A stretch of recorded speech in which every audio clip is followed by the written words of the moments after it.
Acho que estamos ao vivo. Deixa eu ver aqui. Deixa eu só verificar. Sim, estamos ao vivo. Sejam muito bem-vindos, bem-vindas e bem-vindos à aula de quarta-feira, nosso aulão, né? Temos live toda quarta e sexta, padrão, né? A não ser em casos excepcionais. E hoje, especificamente, vamos falar sobre tradições legais bíblicas posteriores sobre sacrifício infantil em Israel e Judá.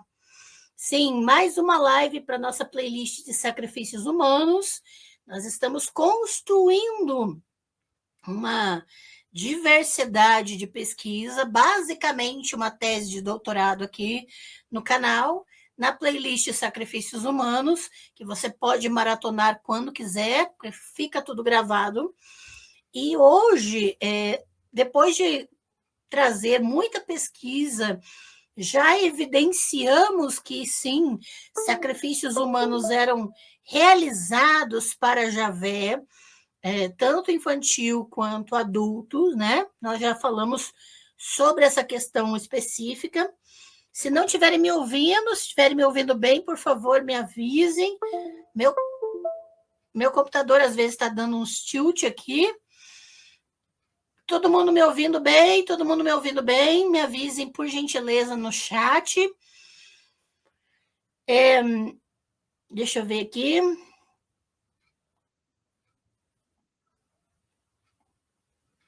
Tem mais... Estão ouvindo? Estão ouvindo bem? Tudo certinho? Bom, nós já evidenciamos que Javé recebia, sim, sacrifícios humanos naquilo que a gente pode chamar, né? A gente chama de Antigo Israel e Judá.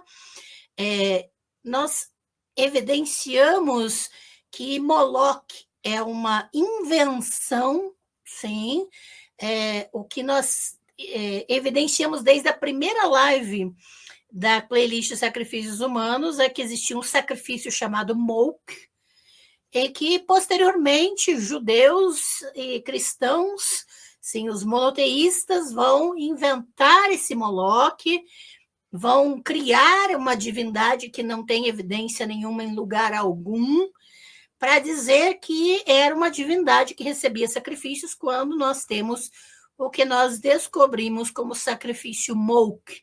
O sacrifício Molk tem a ver com a dinastia real, com as monarquias, e por isso tem a mesma raiz de Melech, que é rei, né? Então, nós temos, basicamente, já evidenciado na playlist Sacrifícios Humanos, tanto na arqueologia quanto textualmente, diversos sacrifícios humanos realizados dentro e fora de Israel e Judá. E hoje nós vamos ver as tradições legais, a legislação sacerdotal e pós-sacerdotal, que são essas tradições bíblicas posteriores sobre o sacrifício infantil, que é basicamente o que a maioria das pessoas vai pegar e dizer: olha, está proibido na Bíblia, olha, Javé condena. Mas quando você vê os textos que as pessoas estão apontando, são os textos que nós vamos ver hoje, que são essas tradições legislativas dentro dos textos bíblicos que são posteriores, ou seja, literatura sacerdotal e pós-sacerdotal. Na nossa live com o Dr. Rogério Lima de Moura, nós já falamos sobre as tradições sacerdotais e pós-sacerdotais, que são bem posteriores, que são construções, inclusive, de um passado, né, para legitimar esse discurso e essa autoridade sacerdotal, e que vai até ser usada para os embates entre grupos de sacerdotes no pós-exílio babilônico, né? Então, nós temos aqui, hoje, na live de hoje, nós vamos ver exatamente como são construídos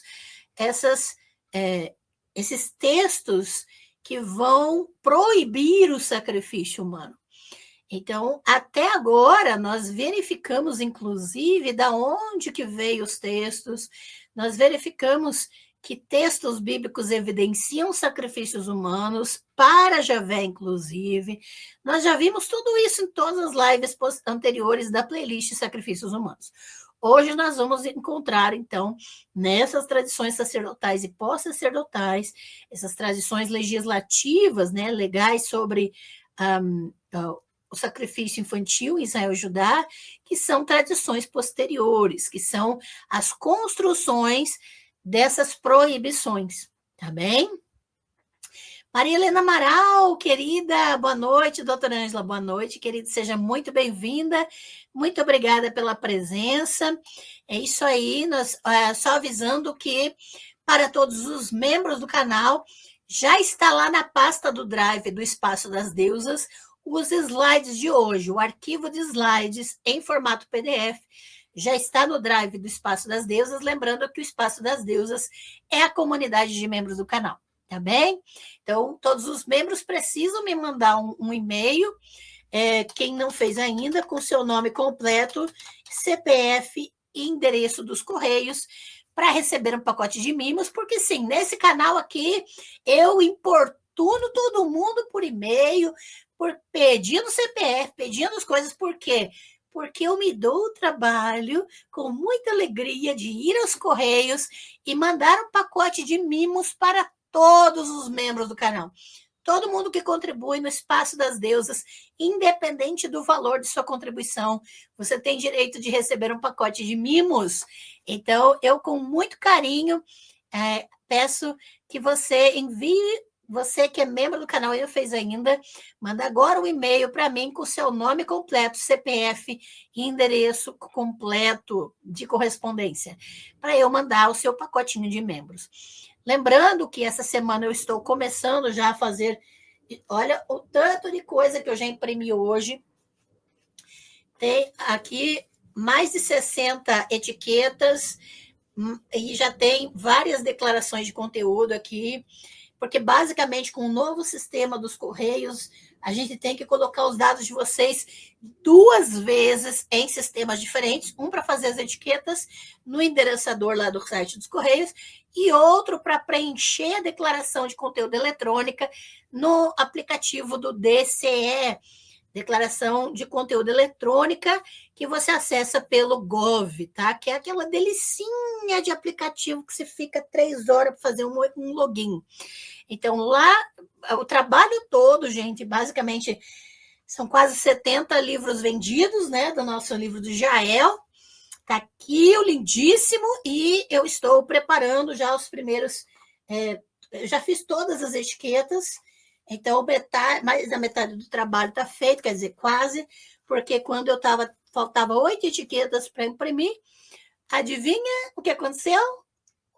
O endereçador deu erro e saiu do ar. Aí eu fui para fazer as declarações de conteúdo no DCE, que é outra delicinha, #ironia, basicamente porque você tem que colocar CPF, tem que preencher tudo, e algumas ainda dão erro, porque sabe Deus o que aconteceu, né? Aí não aceita o formato do endereço, ou não aceita o número do CPF, e aí a gente fica, né, naquele pânico. Eu que sou autista, quando uma coisa sai do planejado assim, e eu estou medicada, porque desde segunda eu estou com pré-enxaqueca, então hoje eu precisei tomar medicação de enxaqueca, e então, assim, tá tudo meio fora do lugar, então eu tô tentando ficar calma, só isso.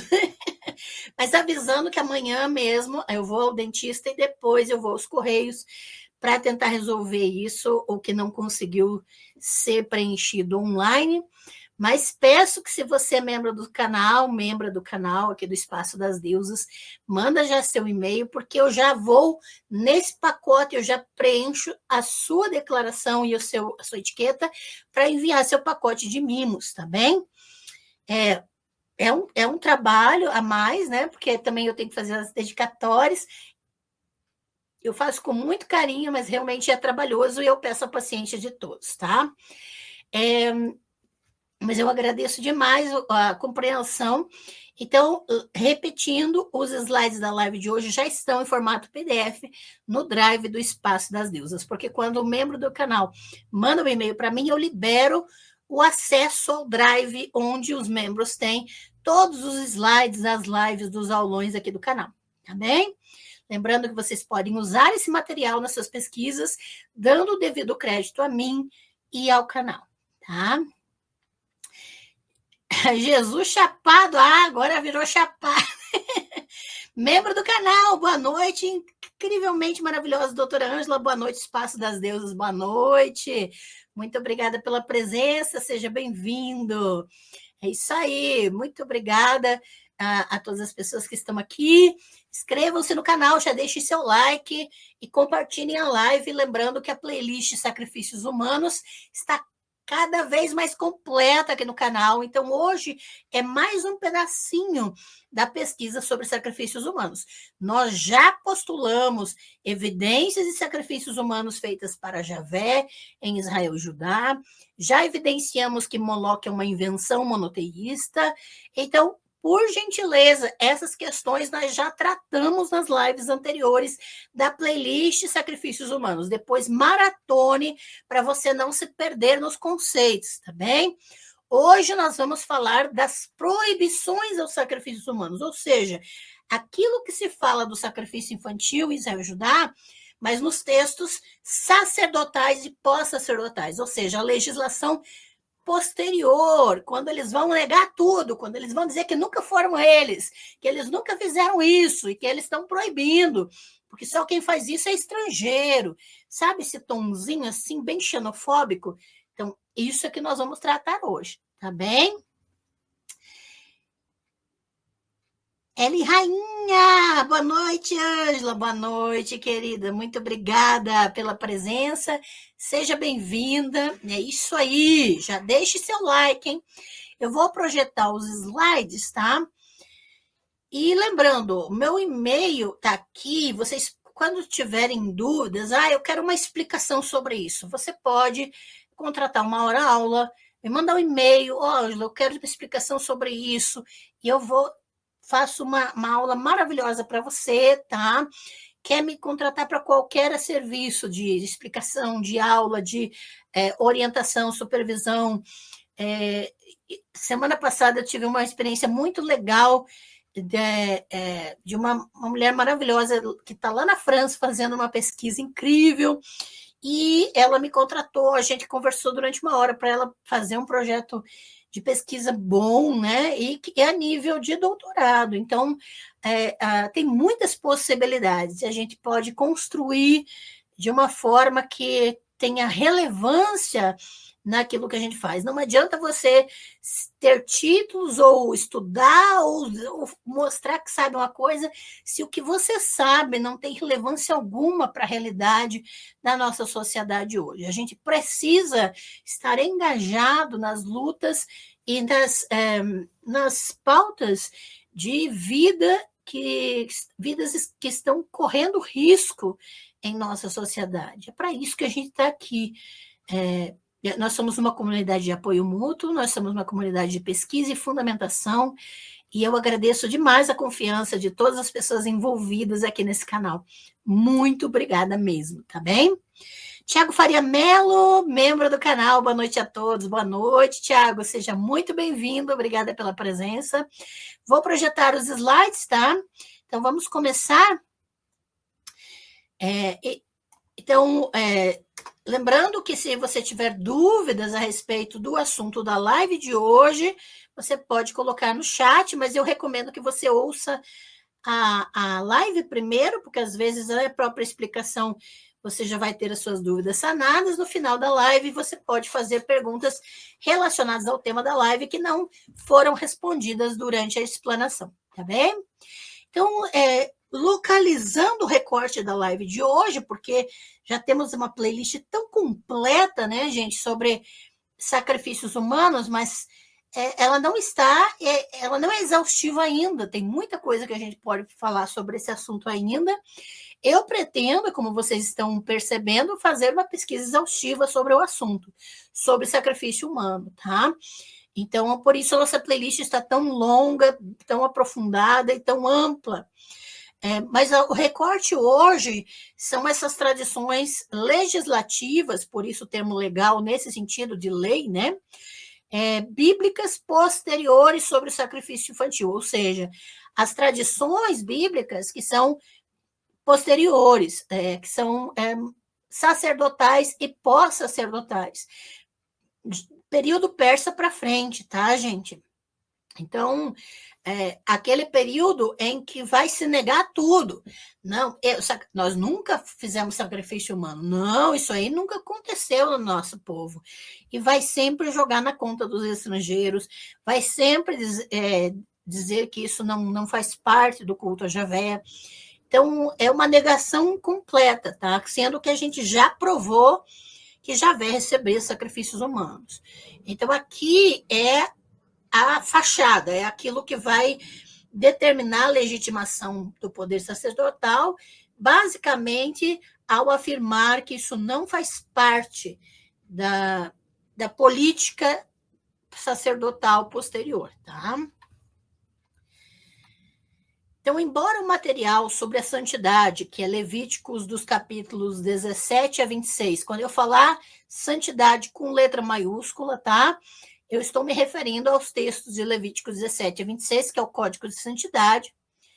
Então, embora esse material sobre a santidade, como Deuteronômio rejeite tanto o sacrifício geral dos primogênitos, quanto o sacrifício de crianças oferecidas no sacrifício Molk, né?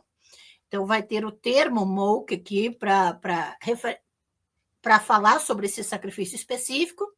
A sua retórica é ligeiramente diferente no caso deste último, no sacrifício Molk, e notavelmente no caso do primeiro, que é o sacrifício geral dos primogênitos.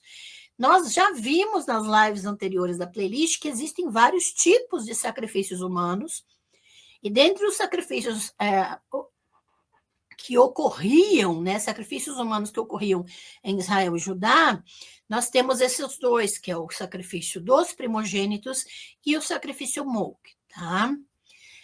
Ao examinar essas diferenças, é importante ter em mente que há pouca dúvida de que o material sobre a santidade foi composto por uma pessoa ou pessoas que já conheciam tanto o Código de Aliança, que é Êxodo 22 até 23, 33, quanto Deuteronômio, e que intencionalmente se basearam neles, mesmo durante a edição, revisando e talvez até mesmo subvertendo seu material de origem mais antigo. Então, por isso, nós estamos tratando hoje de tradições posteriores, porque nós vamos perceber que quem trabalhou esses textos de Levítico, basicamente, né, essa tradição posterior, já conhecia o Código de Santidade, né? Já conhecia o Código de Aliança de Êxodo e já tinha conhecimento do Deuteronômio também. Por isso, pode ser P ou pós-P, ou seja, texto sacerdotal ou pós-sacerdotal, tá bem? Assim, as diferenças entre o tratamento de qualquer uma das formas de sacrifício de crianças no material sobre santidade e seu tratamento em outros códigos podem representar divergências intencionais, tanto em sua concepção quanto em sua retórica a respeito do sacrifício de crianças. Nós vamos perceber que nem mesmo essas tradições posteriores, elas concordam entre si. E nós já vimos, por exemplo, na live com o Dr. Rogério Lima de Moura, né, que falou sobre as tradições sacerdotais e pós-sacerdotais, que no período persa em diante haviam tradições sacerdotais divergentes. Nem todos os sacerdotes tinham a mesma ideologia ou concordavam entre si. Você tem os adoquitas e tem também outros sacerdotes que são os chamados levitas não autorizados, né, como o Rogério chama. E nós temos, então, tradições divergentes e que não vão concordar entre si no que diz respeito, inclusive, ao trato desses sacrifícios de crianças. Começando com os sacrifícios Molk, diferentemente de Deuteronômio, o material sobre a santidade se refere explicitamente a tais sacrifícios pelo termo Molk, tá? Lembrando que Molk não é o nome Moloch é uma invenção monoteísta. Nós já tratamos disso na primeira live da playlist Sacrifícios Humanos. Então, quem quer entender melhor pode depois revisitar essa live. Mas nós chamamos de sacrifício Molk, tá? Então, esse material sobre santidade, lembrando toda vez que eu falar de santidade, é Levítico 17 a 26, tá? Para eu não precisar ficar repetindo a referência bíblica. Então, o material sobre santidade vai explicitamente se referir a esses tipos de sacrifícios pelo termo Molk, tá? De fato, 5 das 7 referências certas a Molk aparecem no material sobre a santidade de Levítico. Primeiro, em Levítico 18, 21, tá? E eu até marquei mais forte aqui um termo que nós vamos falar daqui a pouco, que é a questão da semente, né? Mas Levítico 18, 21, basicamente fala o seguinte: e da tua semente não darás, eu coloquei não darás no tipo não oferecerás em sacrifício, tá? Fazendo-a passar por uma oferta Molk. Você não profanará o nome do seu Deus, eu sou o Javé. Então, aqui, a referência a quem não deve ser passado como uma oferta Molk, como um sacrifício Molk, é a semente, tá? A primeira parte do versículo mostra uma conexão com Deuteronômio 18, 10. Primeira parte, embora a paráfrase é bastante solta. Deuteronômio 18, 10 vai dizer o seguinte: não se achará entre vós alguém que faça com que seu filho ou filha passar no fogo, que não é assar, né? Passar. Desculpa, faltou um P aqui. Então, eu coloco o texto hebraico, né? Lembrando que o hebraico se escreve da direita para a esquerda, tá? E aqui, basicamente, vai novamente falar da questão do fogo. Quando nós... Aqui vai falar de passar por uma oferta Molk e aqui passar no fogo, né? Baesh, né? Aqui especificamente o fogo. Nós falamos que a oferta Molk é uma oferta no fogo, então, apesar de Levítico não mencionar o fogo, a oferta Molk infere a presença de passar pelo fogo, tá? Então, o único lexema que aparece tanto em Deuteronômio 18, 10a, quanto em Levítico 18, 21, é exatamente esse de passar pelo fogo, tá? Ambos governados por outra forma verbal, né? Que em Deuteronômio 18, 10 vai ser uma, em Levítico 18, 21 vai ser outra. Em Levítico 18, 21, as vítimas do rito são mencionadas primeiro e referidas como sua semente. Enquanto em Deuteronômio 18, 10, as vítimas aparecem na penúltima posição e são referidas como seu filho ou sua filha. Tá? Então, veja que existe aqui um paralelo entre Levítico 18, 21 e Deuteronômio 18, 10, com uma legislação específica de que a semente não pode ser uma oferta Molk, né, um sacrifício Molk, e o filho e a filha não podem ser passados pelo fogo. Então, é uma relação de paralelismo entre essas referências, tá? A mudança da terceira para a primeira pessoa é consistente com a tendência geral do material sobre santidade de se referir ao israelita individual na segunda pessoa do singular. Então, tu não passarás, né? Ou tu não darás a tua semente. Então, é muito típico a linguagem nesse sentido. A escolha de semente em vez de filho ou filha pode ser influenciada pela linguagem do versículo anterior de Levítico, no 20, onde a relação sexual com a esposa de um compatriota é proibida de usar o eufemismo, né? Você não dará a sua oferta por semente, ou não darás a tua oferta por semente. Embora em vários outros lugares os descendentes sejam referidos pelo termo zarov, né? Zarov é um termo muito específico que seria traduzido também por sua posteridade, né?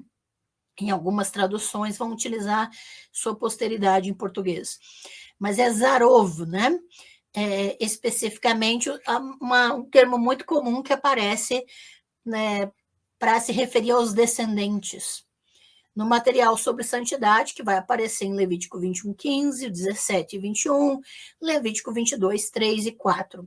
Também Levítico 22-4, que, no entanto, pode ser dependente do 18, 21.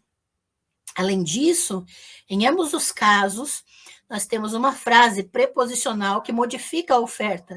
No fogo, né, Baesh, em 18:10a, e como oferta Mouk, né, Lemouk, em Levítico 18, 21. Então, nós temos essas duas questões, né? Passar no fogo e como oferta Mouk. Assim, a primeira metade de Levítico 18, 21 pode ser uma reformulação um tanto vaga de Deuteronômio 18, 10a. Porque no Deuteronômio vai ser muito específico. Não passe a tua filha, o teu filho pelo fogo. Aí o Levítico vai dizer assim, não passe a tua semente, né? Não faça a tua semente ser oferta Mouk. Então, veja que em Deuteronômio é bem mais específico e Levítico é bem mais geral. Tá? No entanto, a justificativa apresentada, agora a gente vai ver por quê, qual que é a justificativa da proibição, né? Na versão levítica da proibição, diverge da justificativa de Deuteronômio ainda mais do que na sua linguagem. E é interessante ver essa mudança na justificativa. Em ambos os mandamentos de Deuteronômio, de não fazer os seus filhos passarem pelo fogo, a prática é atribuída aos habitantes da terra que os israelitas desapossarão. E aqui vai incluir, se você conferir Deuteronômio 12, 29-30 e 18, 9, aquilo que a gente já estudou muito aqui no canal e também eu trago na minha tese de doutorado, que é a questão do colonialismo antes da colonização, né? As promessas, o uso de supostas promessas divinas para desapossar pessoas, povos inteiros, dizendo que Deus deu a terra para eles, então eles podem chegar, matar todo mundo e mandar todo mundo embora, porque é isso que ainda está acontecendo hoje, tanto entre palestinos quanto entre libaneses, né? Porque o Líbano foi atacado em 10 minutos com inúmeras bombas hoje, né? De ontem para hoje, e a gente está vendo exatamente isso, o uso de uma suposta promessa divina de que eles podem chegar numa terra, que Deus deu aquela terra para eles, e eles podem sair matando todo mundo e desapossando todo mundo, né? E usando desse discurso, basicamente, né, nós vamos ver que em Deuteronômio ele justifica a proibição de não passar os filhos pelo fogo, porque essa prática seria supostamente uma prática desses habitantes da terra que eles deveriam expulsar ou matar, tá? Então, veja que isso aqui é muito, muito típico, inclusive a Wellington Barbosa e eu fizemos uma live sobre o diabo do outro, né? Que nós falamos sobre a questão da demonização e do uso do diabo, a invenção do diabo e coisas assim, porque é muito simples você praticar algo, como é o caso do sacrifício humano, né? No caso de Israel e Judá, o tamanho que eles fossem na antiguidade, independente do tamanho que eles tivessem sido, esses grupos que habitavam o que os pesquisadores chamam de Levante, né, praticavam sacrifícios humanos para Javé, para inúmeras divindades. Nós vimos para Tanit, nós já vimos aqui na playlist Sacrifícios Humanos algumas divindades que recebiam sacrifícios humanos. Moloque não recebia porque Moloque não existia, tá? É uma invenção. Mas aí, o que acontece? Esses povos praticavam sacrifícios humanos, inclusive israelitas e judaítas, e agora, nessas tradições posteriores, sacerdotais e pós-sacerdotais, eles começam a escrever: não, a gente nunca fez isso. Isso quem fez eram os habitantes da terra que Javé mandou a gente tirar daqui. que Javé mandou a gente matar, como Herem. Lembra do Herem? Sacrifício humano para Javé, na guerra, a Guerra Santa. E aí, tem live sobre Herem aqui na playlist Sacrifícios Humanos, tá, gente? Só estou conectando as lives aqui para vocês. Então, veja que agora o discurso é, não, isso não é nosso, isso aí sempre foi dos habitantes da terra que Javé mandou tirar daqui. Isso é prática estrangeira, isso é prática do outro, do diabo do outro, daquele que a gente quer matar, daquele que Javé mandou a gente matar. Então, veja que é um discurso político muito bem elaborado, tanto para legitimar a autoridade de quem está no poder político ali na região, quanto para legitimar o assassinato, o genocídio de pessoas. E também para dizer que essas pessoas estão morrendo ou perdendo suas terras justificadamente, sendo que essa prática era dos judaítas e israelitas também. Então, veja como é muito simples jogar a bola do crime para o outro, jogar a bola daquilo que escandaliza, né, para o outro, para aí justificar que ele seja difamado, que ele seja envergonhado ou até mesmo assassinado. Muito comum isso, a gente está vendo, o mundo inteiro hoje está presenciando isso, com os ataques ao Líbano, ao Irã e com os palestinos sendo sistematicamente mortos e extirpados da sua própria terra, e a gente vê o mesmo discurso. E nós estamos vendo, inclusive, quando existe uma mudança de sentido nos termos e um deslocamento de responsabilidade e culpabilização. Então, aquilo que eles praticavam agora é deslocado para o alvo deles, o alvo a quem eles querem exterminar, a quem eles querem desapossar para ocupar as terras deles. Tá? Então, tudo isso é uma estratégia política bem definida, tá bem? Deixa eu só ver aqui. Kátia Catarina, membro do canal. Boa noite, pessoal. Cheguei.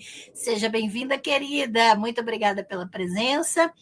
Cláudia Antonieta, boa noite, querida Ângela. Boa noite a todos, todas e todos. Boa noite, querida. Obrigada pela presença. Seja bem-vinda, membro do canal, maravilhosa. Então, é importante que a gente perceba agora como nós estamos hoje, especificamente no recorte dessas tradições posteriores, o quanto alguns detalhes vão fazer toda a diferença para mostrar essa legitimação, né? Então, basicamente, a princípio, em Deuteronômio, a prática é atribuída aos habitantes da terra que os israelitas desapossarão, por exemplo, Deuteronômio 12, 29 e 30 e Deuteronômio 18, 9. Além disso, esse ato é referido como uma abominação que Javé odeia, né?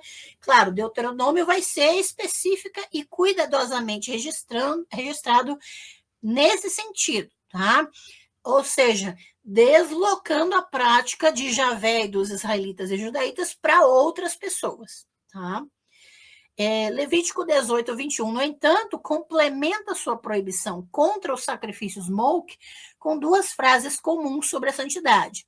Primeiro, não profanarás o nome de Javé, e que vai ter em Levítico 19, 12, 21, 6, 22, 2 e 32, e a frase eu sou Javé, Levítico 18, 2, 4, 5, 6, 30, 19, 2, 3 e 4, entre outros.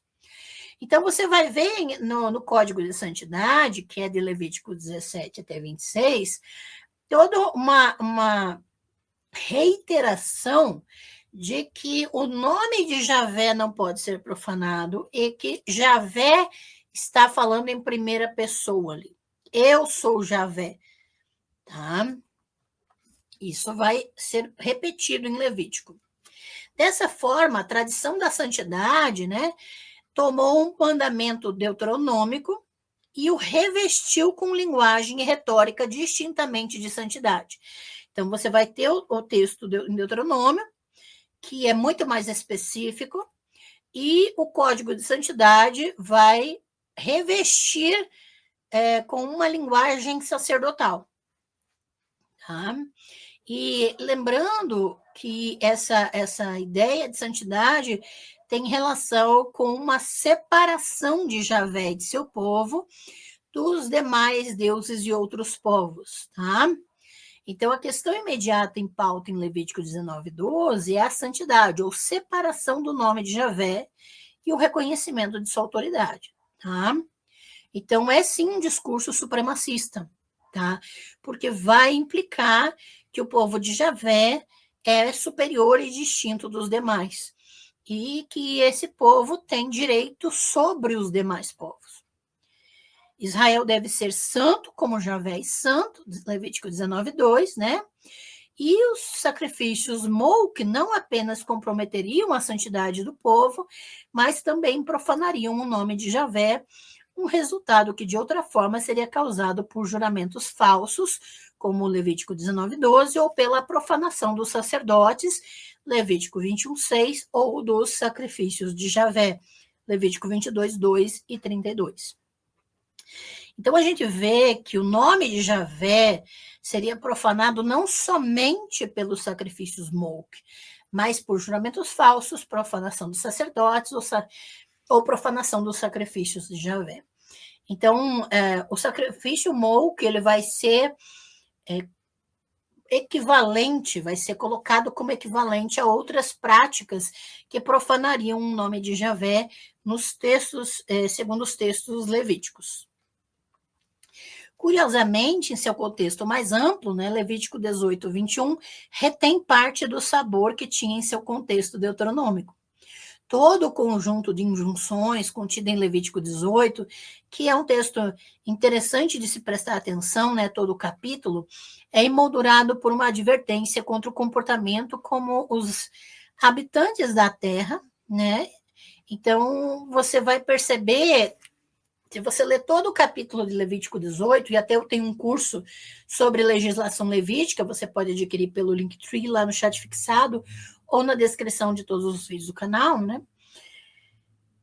De que as proibições, tudo aquilo que profana o nome de Javé, aquilo que é proibido, tem a ver com o comportamento dos habitantes da terra, daqueles povos que o povo de Javé quer matar ou desapossar. Tá? Então, tudo isso vai ser uma justificativa para o genocídio do outro, uma justificativa para a expulsão do outro de sua própria terra. Tá? Isso tem sua fonte paralela e provavelmente última, né? Em Deuteronômio 12:29-31 e 18:9-14. E essa reapropriação da retórica deuteronômica tem o efeito de aplicar a afirmação de Deuteronômio de que fazer passar os próprios filhos pelo fogo é uma prática cananeia, estrangeira, palestina e estrangeira a todos os pecados enumerados em Levítico 18, não apenas o sacrifício de crianças. Então, há uma sequência de coisas que vão ser reprovadas em Levítico 18, e dentre elas o sacrifício de crianças, né? E tudo isso vai ser rotulado como uma prática cananeia estrangeira. Lembrando que o termo Canaã é uma forma pejorativa, uma forma de rotular o povo palestino da antiguidade, sendo que o próprio povo palestino já tinha sua designação, tanto por egípcios quanto por assírios, né?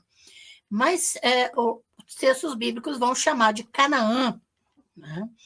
E vão colocar essa Canaã como o bicho-papão deles, ou seja, os cananeus, é como se eles falassem, os cananeus vão pegar você, hein?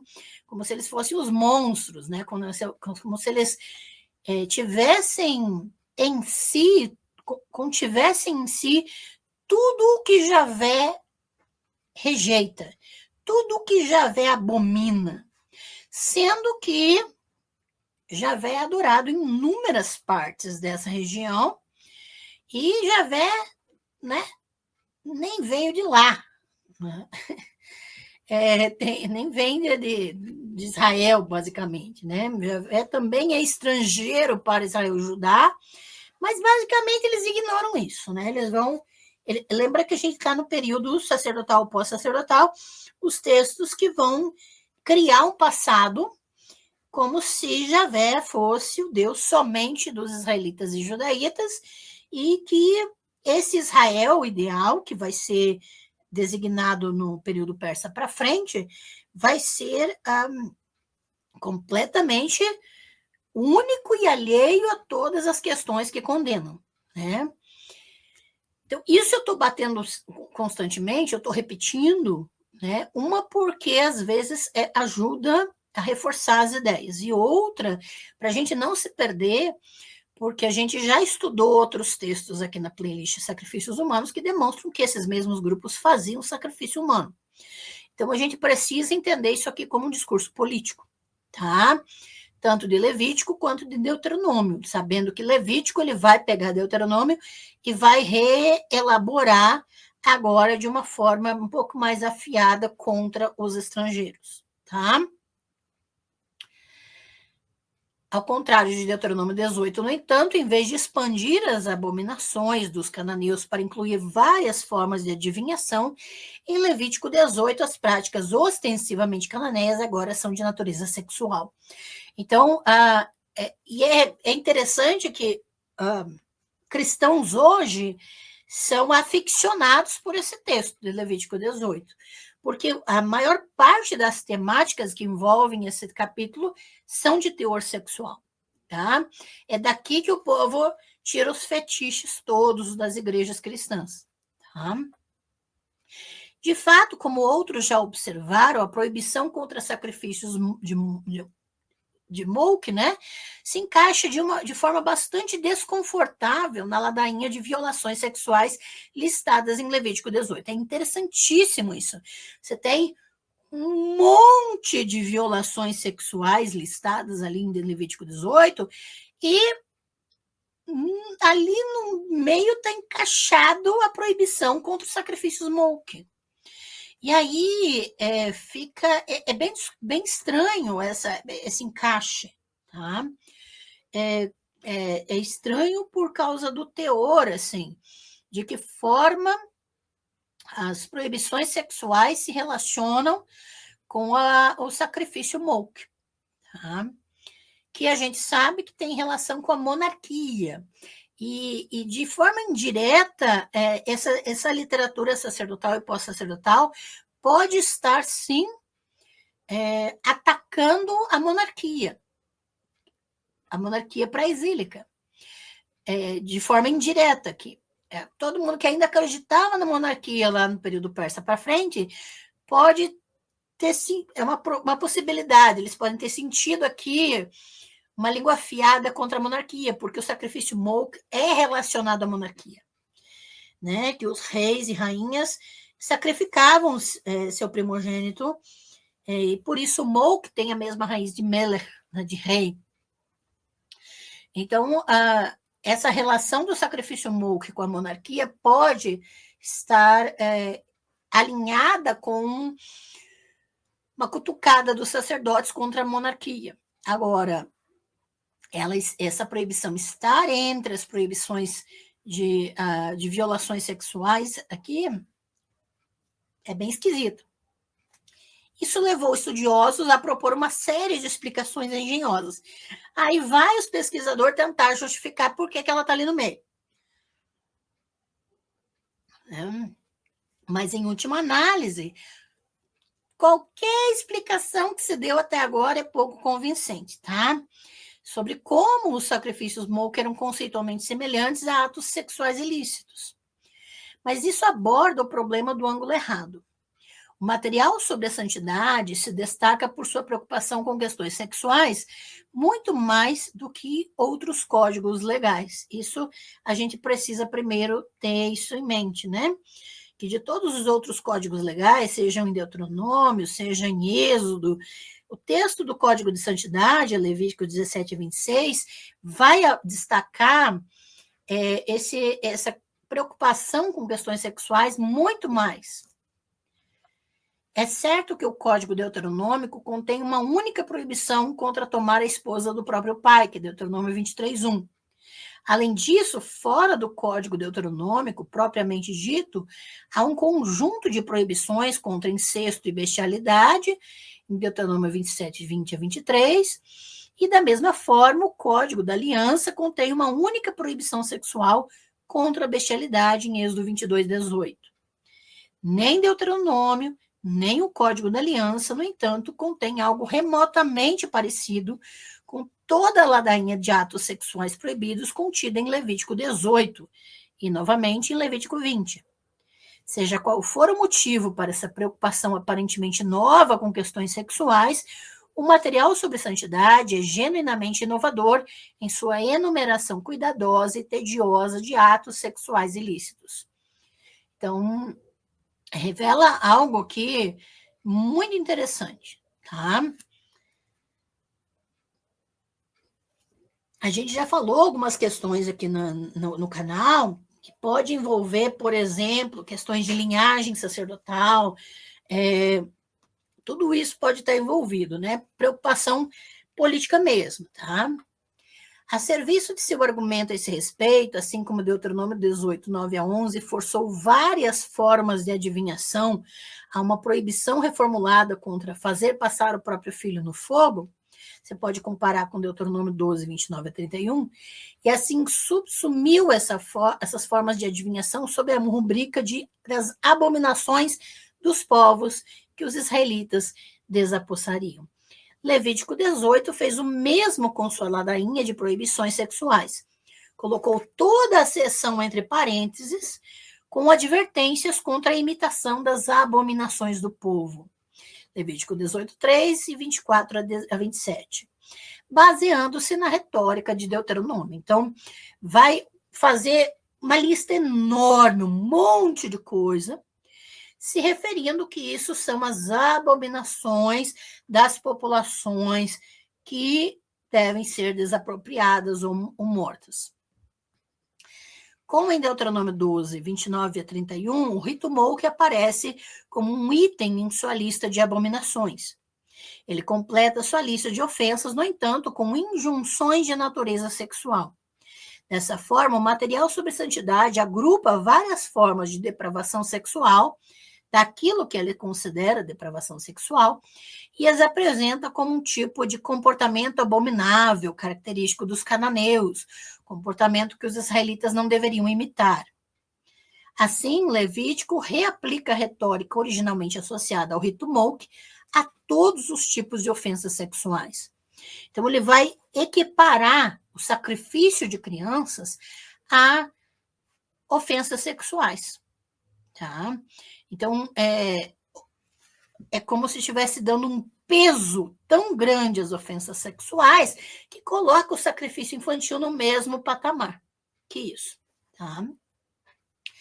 A mesma estratégia é usada novamente em Levítico 20, que parece depender de Levítico 18. Em Levítico 20, no entanto, a estrutura retórica segue Deuteronômio 18, 9 e 11, ainda mais de perto. O capítulo abre com uma longa condenação, a mais longa da Bíblia hebraica, dos sacrifícios Molk. Como em Levítico 18, conecta o rito com a profanação, que é um verbo que está no piel, né? Quem fez ou quer fazer hebraico bíblico comigo vai entender a forma hebraica aqui, do nome de Javé, mas acrescenta uma observação adicional de quem tem um efeito de profanar o santuário. Ao contrário de outras passagens, Levítico 20 exige especificamente o apedrejamento como penalidade por oferecer esses sacrifícios, lá no 22 a 5. Em seguida, como em Deuteronômio 18, 9 a 11, mas diferente de Levítico 18, Levítico 20 passa a condenar várias formas ilícitas de adivinhação, 20, versículo 6, seguidas por um punhado de exortações tradicionais de santidade, como Sejam santos como eu sou santo, e eu sou Javé, seu Deus. Levítico 27-8. Então, quando você vai percebendo a concatenação de ideias, né, os redatores vão concatenando, vão relacionando as ideias para que se perceba ou se dê um peso que se deseja para determinados atos, tá? A ponto de colocar a pena de morte por apedrejamento envolvida. Em seguida, um mandamento contra desrespeitar o pai ou a mãe, no 20, versículo 9. Outro contra o sexo ilícito com a esposa do próximo, 20:10.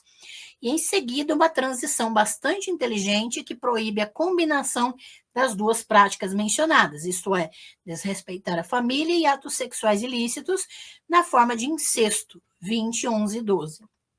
Isso é seguido, por sua vez, por uma lista de outros atos sexuais ilícitos semelhantes à lista de Levítico 18. Você pode conferir o 20, 13 e 21. Eu não vou ler todos os versículos, porque a gente já fez isso várias vezes quando analisou esses textos de proibição do Molk lá na primeira live da playlist Sacrifícios Humanos. Por fim, há uma advertência contra o comportamento como os antigos habitantes da terra.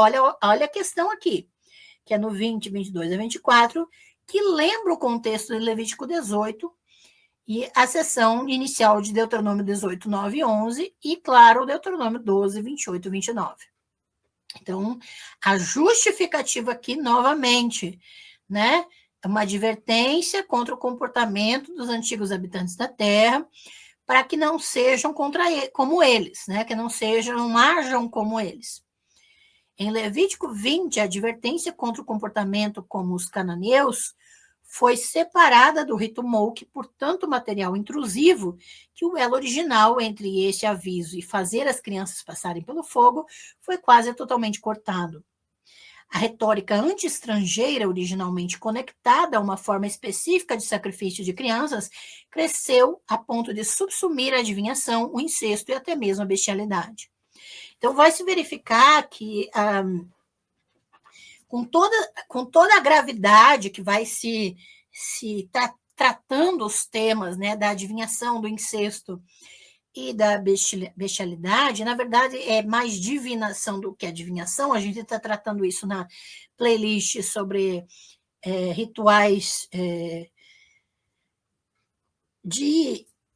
a questão da semiótica e arqueologia, né? Tem tanta coisa na minha cabeça que eu tenho que lembrar dos títulos das playlists, mas tudo bem.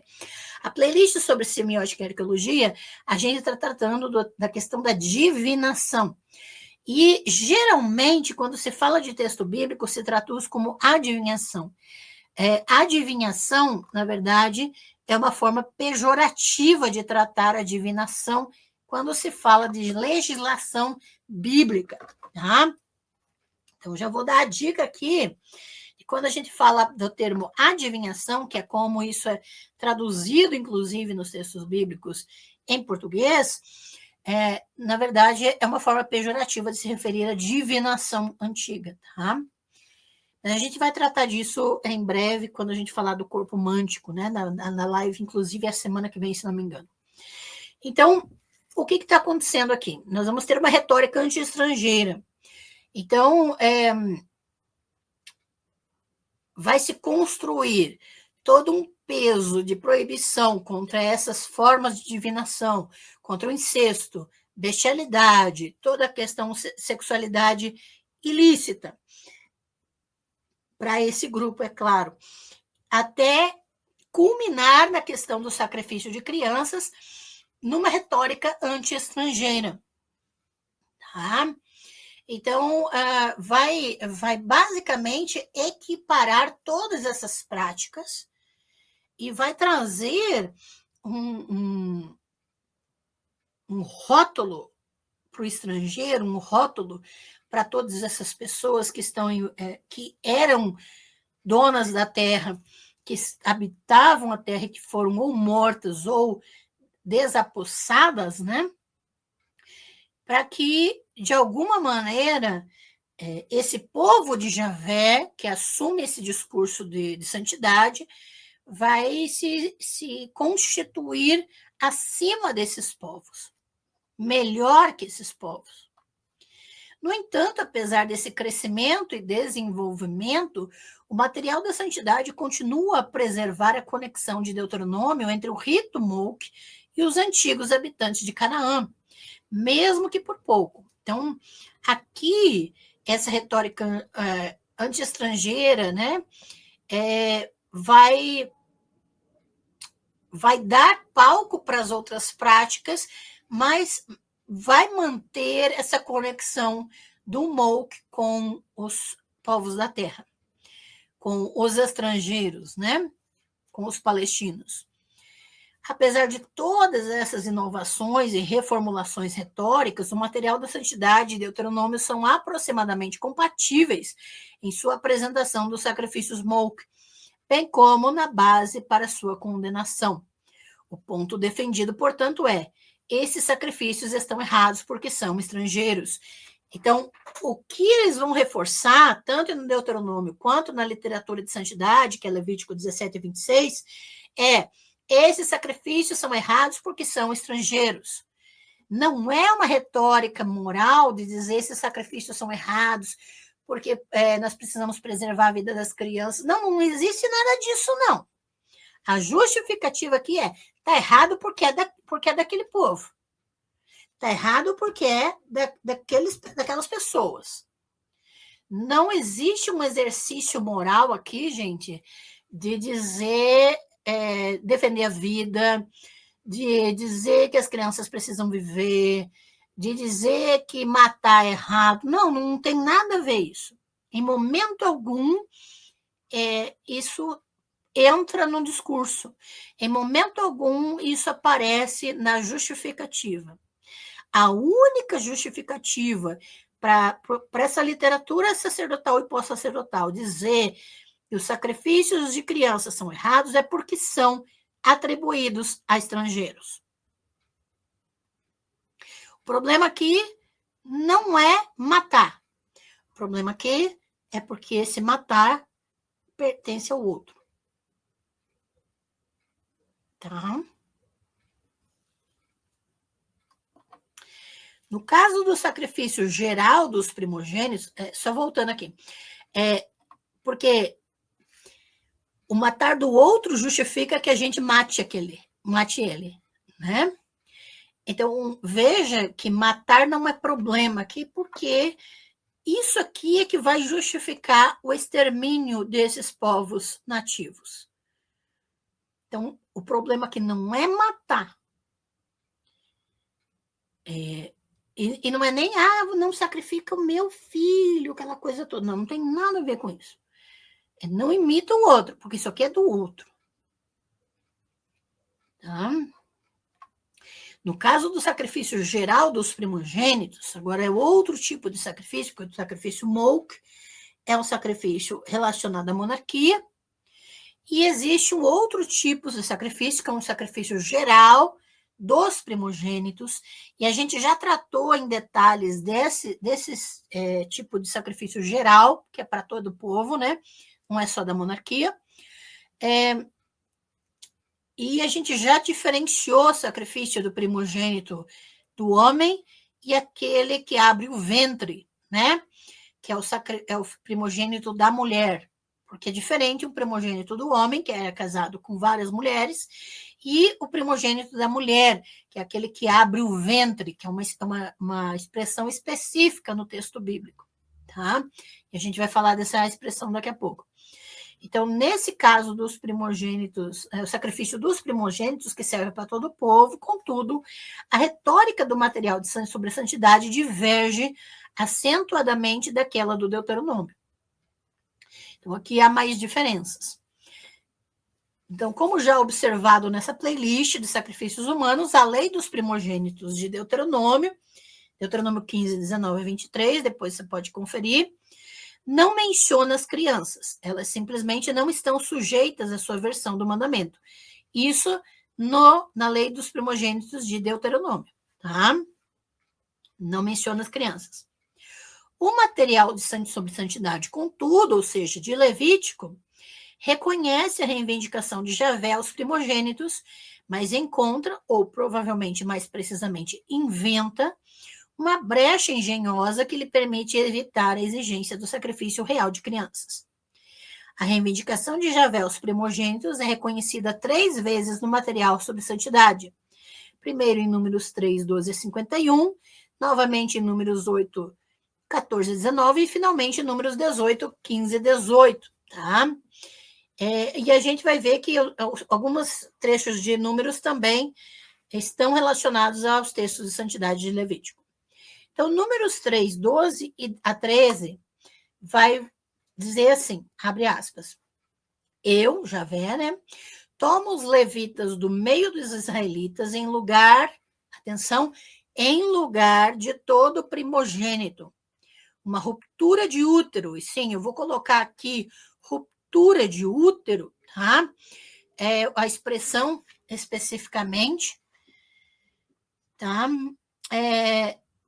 Ruptura de útero é o quê? É o primogênito da mulher, aquele que abre o útero, tá? Então, olha só, e veja, primogênitos da mulher, de mulheres e primogênitos de homens são números diferentes de pessoas. Então, repetindo, eu tomo os levitas do meio dos israelitas em lugar de todo primogênito da ruptura de útero dos israelitas. Os levitas são meus, pois todo primogênito é meu. Como no dia em que feri todo primogênito na terra do Egito, santifiquei, ou seja, separei para mim todo primogênito em Israel, desde o homem até o animal. Eles serão meus, eu sou Javé, fecha aspas. Então, aqui, nós até já estudamos esse trecho, tá?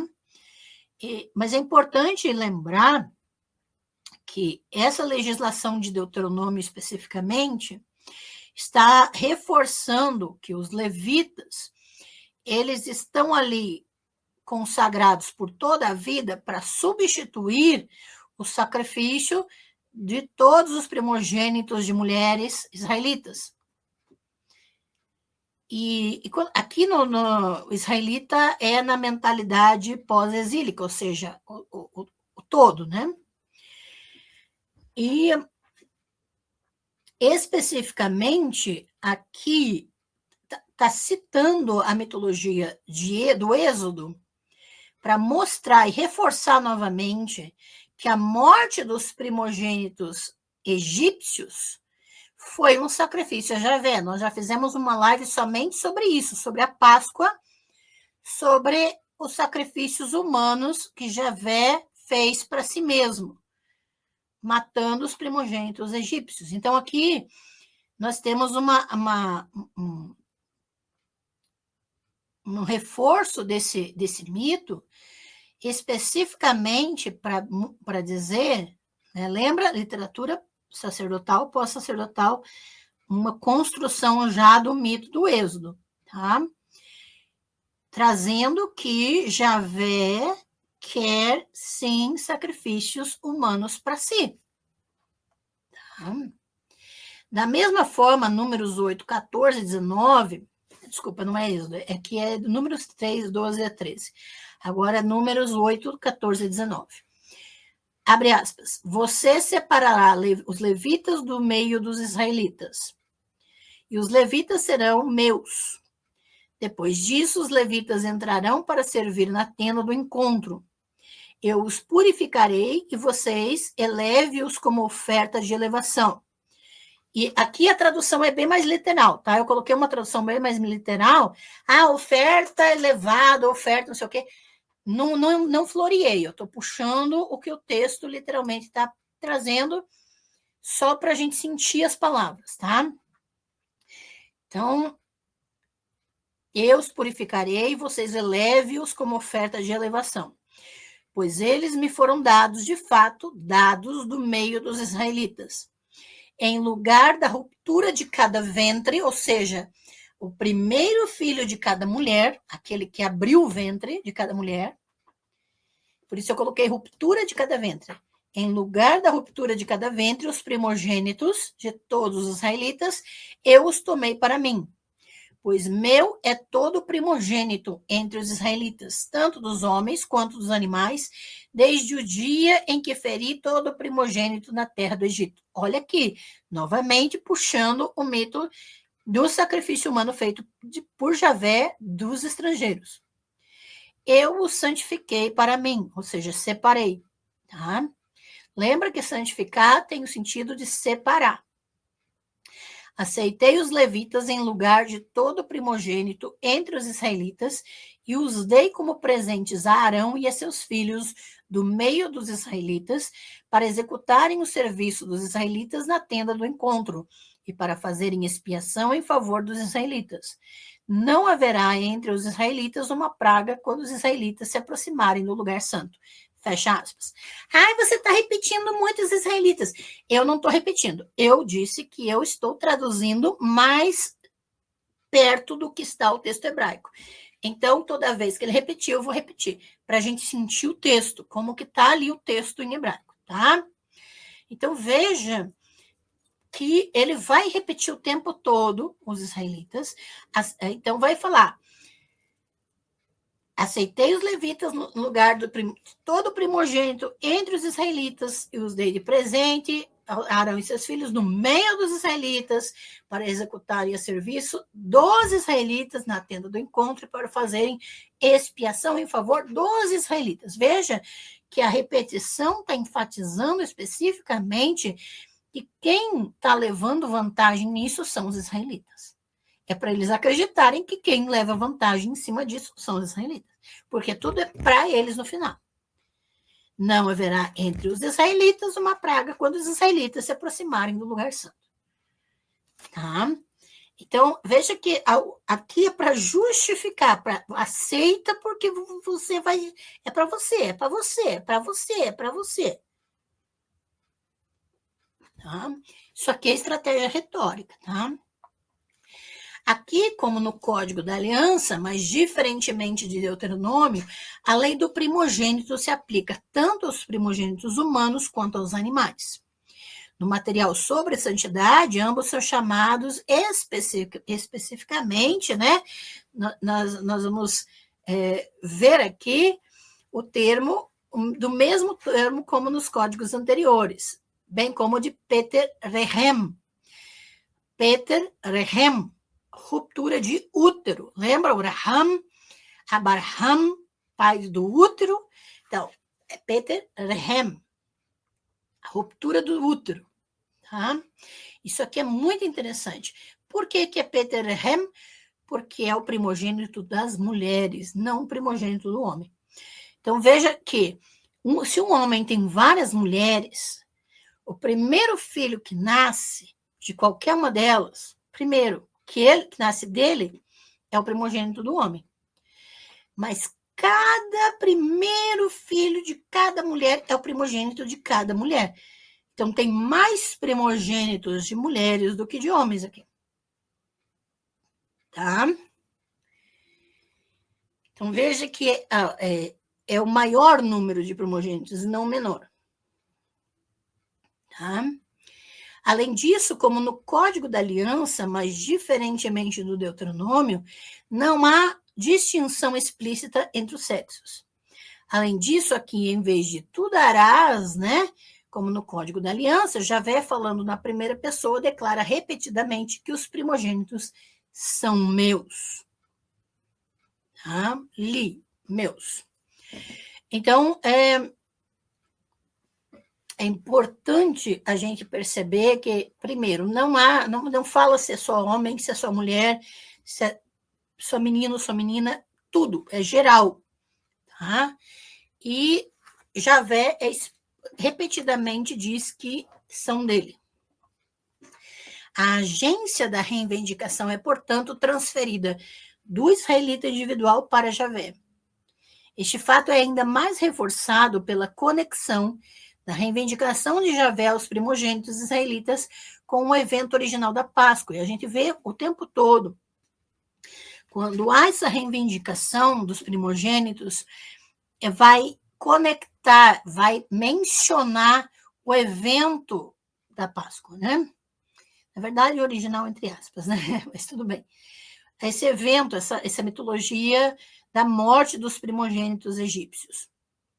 Ao matar os primogênitos egípcios e poupar os israelitas, Javé obteve uma reivindicação perpétua sobre os primogênitos israelitas, tanto as crianças quanto o gado.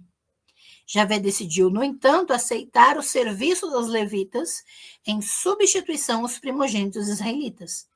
A natureza vicária do serviço dos levitas é ainda mais explícita pela descrição da maneira exata como essa substituição foi realizada.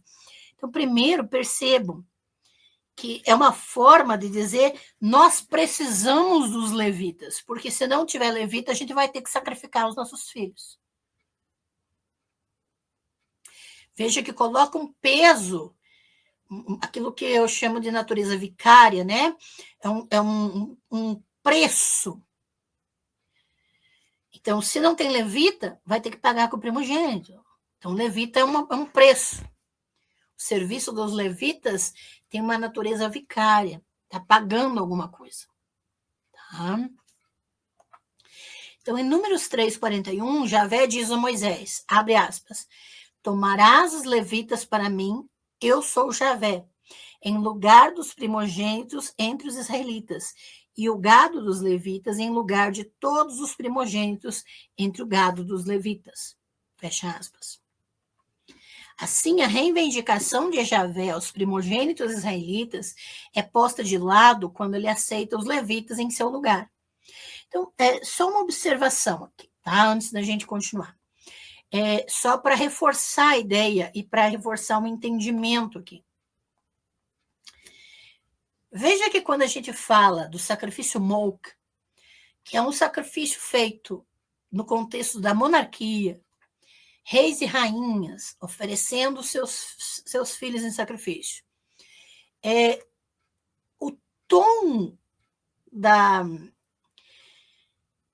proibição em Deuteronômio e Levítico é pesadíssimo. Quando o assunto é sacrifício dos primogênitos, que é um tipo de sacrifício para todo o povo, todos os israelitas, e aqui lembrando que israelita é no sentido de todo mundo ali do povo, porque é uma noção período persa em diante, a linguagem é outra. A linguagem é os levitas estão fazendo esse favor para vocês de serem os servos de Javé, enquanto eles estiverem a serviço de Javé, eles estão substituindo o sacrifício dos primogênitos de vocês. Percebe?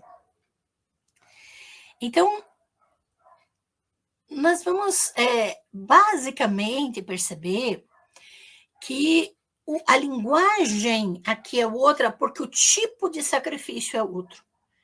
E aí a gente pode inferir algumas camadas de intenção e também de ideologia política em torno disso. Tá?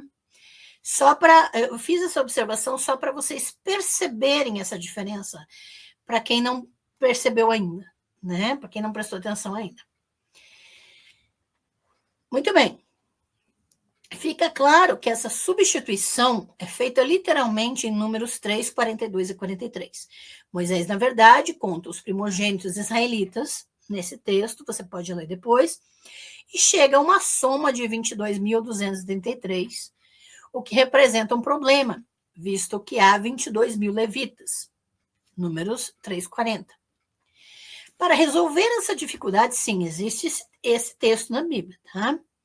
Para resolver essa dificuldade, os israelitas são obrigados a pagar 5 ciclos para cada um dos 273 primogênitos israelitas extras, que daria um total de 1.365 ciclos, que são, então, entregues a Arão e seus filhos, lá em Números 3, 46 e 51. E aí a gente já sabe, a gente já teve uma live aqui no canal sobre numismática, sobre a questão de moedas, de dinheiro, de dízimo. Tem uma live só sobre isso. E a gente já sabe que essa menção aqui é posterior, é período persa em diante, tá? Porque está referindo-se a dinheiro. Tá? E aí a gente está vendo um pagamento pelos primogênitos que não tinham equivalente em levitas. Né? Assim, ao contrário de Deuteronômio, o material sobre santidade reconhece a reivindicação de Javé aos primogênitos, mas como Deuteronômio não deseja ver essa exigência cumprida por meio de sacrifício literal. Tem uma negociação aqui por trás. Com algum esforço. Então, veja isso aqui. Tanto, então, o Código de Santidade quanto Deuteronômio reforça que existe, que Javé reivindica esses sacrifícios. Mas esses textos, sacerdotais e pós-sacerdotais, negociam para que essa exigência não seja um sacrifício literal. Tá? Com algum esforço intelectual e retórico, o material sobre santidade consegue tanto afirmar a declaração do Código da Aliança a respeito da reivindicação de Javé aos primogênitos, quanto também evitar a implicação de que eles sejam realmente sacrificados a ele. Então, existe uma negociação. Com um efeito colateral feliz, essa estratégia retórica também fornece uma etiologia para a devoção especial dos levitas ao serviço de Javé. Então, essa etiologia, ou seja, essa história criada para contar a origem, né, vai sempre se referir ao Êxodo, à Páscoa, a essa instituição em que Javé sacrificou os primogênitos egípcios. Tá? Veja que interessante que essa negociação ela traz também implícita de que sacrificar o estrangeiro Javé pode, mas sacrificar o nativo de Israel, então pode ser negociado. Perceba que existem essas implicações por trás. Tá? Novamente, um discurso supremacista.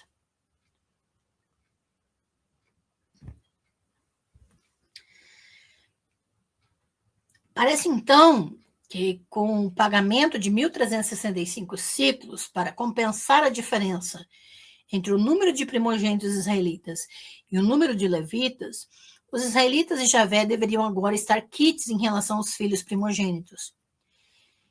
Números 18, 15 e 18, no entanto, parece assumir que alguma obrigação permanece. Tá? Então, claro, isso aconteceu. Não aconteceu. Tá? Não é o caso aqui se é histórico ou não.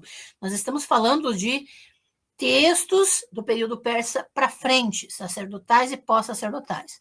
Então, eles estão criando narrativas para explicar a legislação deles. Então, vamos lá. Né? Números 18, 15 e 18, que obrigação vai permanecer? Abre aspas. Toda ruptura de ventre, ou seja, todo aquele que nasceu primeiro de uma mulher, o primeiro filho de uma mulher, né, que rompeu o ventre, a ruptura de ventre, de toda carne que for oferecida a Javé, tanto humana quanto animal, será sua, de Arão. Mas certamente resgatarás o primogênito humano e o primogênito de animais imundos resgatarás. Seu resgate, a partir de 1 mês de idade, resgatarás, de acordo com a sua avaliação. 5 ciclos de prata, de acordo com o ciclo do santuário, que é de 20 geras, mas o primogênito de um boi, o primogênito de um cordeiro ou o primogênito de uma cabra não resgatarás. Eles são santos. Aspergirás o sangue deles sobre o altar e transformarás a gordura deles em fumaça. Oferta queimada de aroma agradável a Javé. E a carne deles será tua, de Arão. Assim como o peito, que é elevado, e a coxa direita serão tuas. Fecha aspas. Esse texto apresenta outra diferença gritante em relação ao Deuteronômio, onde apenas animais limpos estão sujeitos ao requisito de primogenitura e são consumidos no santuário central, e do Código de Aliança, onde as crianças devem ser tratadas de forma idêntica aos animais limpos, tá? Como em Êxodo 22, 29. Em Números 18, há um contraste explícito entre humanos e animais impuros. De um lado, que devem ser redimidos através do pagamento de 5 ciclos do santuário, e os primogênitos de mais limpos, de outro, que devem ser sacrificados. Além disso, embora o Código da Aliança exija que todas as ofertas de primogênitos sejam feitas no 8º dia, o material da santidade adia as ofertas, tanto os sacrifícios propriamente ditos, quanto o resgate em dinheiro até um mês após o nascimento. Então, não existe uma única legislação, uma única voz. Nós temos grupos conflitantes aqui, nós temos interesses conflitantes, nós temos textos de até épocas um pouquinho diferentes. Então, veja que o material da santidade vai pegar Deuteronômio e vai modificar. Tá? Essas diferenças em relação aos códigos mais antigos já foram observadas antes, mas o que é menos frequentemente observado é que a lei do primogênito, em Números 18, 15 e 18, também entra em tensão com as alegações de Números 3 e 8, de que Javé aceitou os levitas em vez dos primogênitos israelitas e o gado dos levitas em vez do gado primogênito dos israelitas. Ou seja, se Javé tivesse aceitado os levitas no lugar dos primogênitos israelitas e tivesse até mesmo recebido um pagamento em dinheiro de 1.365 ciclos para compensar a disparidade entre o número de primogênitos israelitas e o número de levitas, como está em Números 3, 46 a 51, então por que os israelitas ainda precisariam oferecer os primogênitos de animais limpos como sacrifícios e pagamento monetário em lugar de seus primogênitos de animais impuros? Então, veja que é assim, olha lá, aconteceu lá. Então, os levitas agora vão substituir os primogênitos israelitas e a diferença foi paga. Mas aí tem que manter o povo pagando. Se a diferença foi paga lá atrás, por que tem que continuar pagando? Tem que criar uma legislação para que o povo ainda se sinta devendo. Tem que continuar pagando todo o primogênito. Então, lidas em conjunto, essas duas formas de redenção parecem resultar na dupla cobrança de Javé aos israelitas. Há claras semelhanças entre as várias reivindicações de santidade. Então, a gente viu aqui que existe uma narrativa quadradinha de pagamento aqui, equivalência, mas existe uma outra regra que faz com que é uma legislação que todo israelita, né, israelita no sentido pós-exílico, todo israelita agora vai ter que pagar pelo seu primogênito. É uma forma de manter esse pagamento para o santuário, né? Para quem é legitimado como descendente de Arão, é claro. Então, por exemplo, o preço envolvido, seja para a redenção dos primogênitos extras ou para todos eles, é de 5 ciclos em ambos os casos. Há também semelhança na linguagem. Ambos os textos usam a ruptura de útero, né, especificamente para denotar primogênito. Há até mesmo semelhanças na forma como as ofertas são concebidas. Em ambos os casos, a oferta de primogênitos de animais limpos e o pagamento em lugar de primogênitos humanos servem para sustentar o santuário. De todas essas maneiras, Números 18 por um lado e Números 3 e 8 por outro, opõem-se às versões deuteronômicas do Código da Aliança da tradição dos primogênitos. Então, aqui nós estamos vendo tradições distintas, interesses distintos.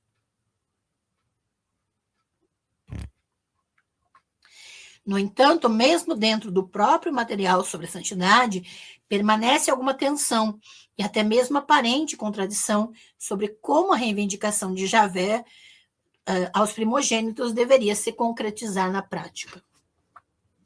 No decálogo ritual de Êxodo 34, 11 e 26, aparece ainda outro meio de lidar com a lei do primogênito aplicada às crianças humanas. Antigamente, o decálogo ritual era entendido como uma contraparte já vista, né? Lembra daquela teoria ultrapassada? Sim, é ultrapassada, se ainda ensinam para você, já ainda estão lá lá atrás, né? Anos 70, anos 60, né?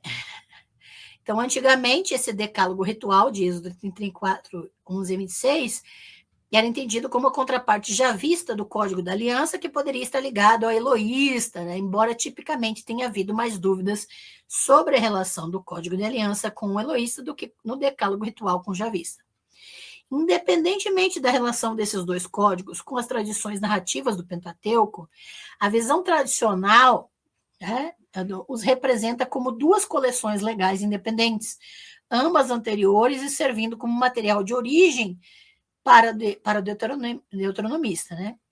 Trabalhos mais recentes, no entanto, e agora com as teorias mais atualizadas, né, desafiaram essa visão e argumentaram convincentemente que o decálogo ritual de Êxodo 34, 11 e 26 é, na verdade, uma reformulação pós-deuteronômica. Talvez até pós-sacerdotal, de Êxodo 23, 14 e 19. Assim, ao considerar a lei do primogênito no decálogo ritual, devemos considerar a possibilidade de que ela possa ser influenciada não apenas pelo Código da Aliança, mas também por Deuteronômio e possivelmente até mesmo por material posterior. Então, quando a gente vai ler um texto bíblico, a gente tem que verificar se esse texto é mais antigo ou é posterior, gente. Não adianta dizer, olha, esse aqui é igual a esse aqui é diferente desse. Beleza. Datação. Quais os argumentos? E aqui a gente está vendo que nós temos, com as novas teorias, né, com as atualizações, nós temos reformulações pós-sacerdotais aqui. Então, primeiro, tá? Estamos falando de Êxodo 34. É importante notar que, diferentemente de Deuteronômio e do material sobre santidade, o decálogo ritual não menciona a oferta oferta molk, né, dos filhos, ou fazê-los passar pelo fogo. Então, a oferta molk não vai aparecer especificamente nesse decálogo ritual. O decálogo ritual é introduzido por um preâmbulo com uma advertência contra a adoração aos deuses dos habitantes da terra, semelhante às advertências tanto em Deuteronômio quanto no material sobre santidade, mas nenhuma proibição correspondente contra fazer ofertas molk ou passar filhos pelo fogo. Aparece, né, com essa advertência, como era o caso nesses códigos. O decálogo ritual, no entanto, contém uma versão da lei do primogênito, tá? Que está em Êxodo 34, 19 a 20, que diz o seguinte, abre aspas, toda ruptura do útero é minha. Olha só. Ou seja, todo primogênito de mulher, toda a primeira criança que nascer de cada mulher, todo aquele que rompeu o útero, né, é meu. E todo o seu gado macho, a ruptura dos seus bois e das suas ovelhas. A ruptura de um jumento você resgatará com uma ovelha. Se você não resgatar, então você quebrará o seu pescoço. Todo primogênito dos seus filhos você resgatará. Ninguém aparecerá diante de mim de mãos vazias. Eu acho o máximo as igrejas usando essa última frase, ignorando tudo que vem em volta ali, né? Mas tudo bem. Então, veja que aqui é primogênito de cada fêmea e mulher, ou seja, ruptura de útero, tá? A ideia de não do primogênito do homem poligâmico, mas de cada uma das esposas dele, né? Nesse texto, vários elementos de versões anteriores da lei aparecem juntos. Como em Deuteronômio 15, 19, a lei do primogênito se aplica apenas aos descendentes do sexo masculino. Como no material sobre santidade, os primogênitos são referidos como o termo específico, né, ali de posteridade, quanto àquela questão da ruptura de útero. E os primogênitos de animais limpos, animais impuros e humanos estão todos sujeitos à lei, não apenas animais limpos, como em Deuteronômio. Aqui é todo animal. O decálogo ritual é inovador ao exigir o sacrifício vicário de uma ovelha em vez de um jumento, ou alternativamente a matança profana do jumento em vez da redenção por meio do pagamento em dinheiro, como em Números 18, 15 e 16. Como em Números 18, 15 e 16, no entanto, todos os primogênitos humanos devem ser redimidos, mas o mecanismo para a redenção não é especificado. O contexto parece implicar, no entanto, que o sacrifício de uma ovelha é o que o decálogo ritual tem em mente, como no caso de um jumento. Embora nenhuma menção explícita à noite original da Páscoa seja mencionada na lei dos primogênitos no decálogo ritual, né, aquela questão da matança dos egípcios, sua versão da lei aparece imediatamente após suas instruções sobre a festa dos pães asmos, que por sua vez está explicitamente ligada ao evento do Êxodo, né? Então, em Êxodo 34:18 vai aparecer a referência. Isso provavelmente indica que no material sobre santidade, o decálogo ritual também assume que a obrigação de oferecer primogênitos e animais a Javé está conectada com a noite original da Páscoa. Finalmente, a lei do primogênito no decálogo ritual termina com uma injunção para não comparecer diante de Javé de mãos vazias, e que de outra forma aparece apenas nas instruções do Código da Aliança referentes à festa dos pães asmos em Êxodo 23:15 e no calendário festivo deuteronômico, Deuteronômio 16:16. Então, essa frase de não aparecereis diante de mim de mãos vazias se refere ou a levar dinheiro somente quando você não, né, quiser resgatar o primogênito. Tá? Então, o dinheiro não é ali, não serve como oferta. O dinheiro é só para resgatar, para não sacrificar. Ou uma pessoa ou um animal. Sua inovação específica é a redenção de um jumento impuro e, aparentemente, também de crianças humanas por meio de sacrifício.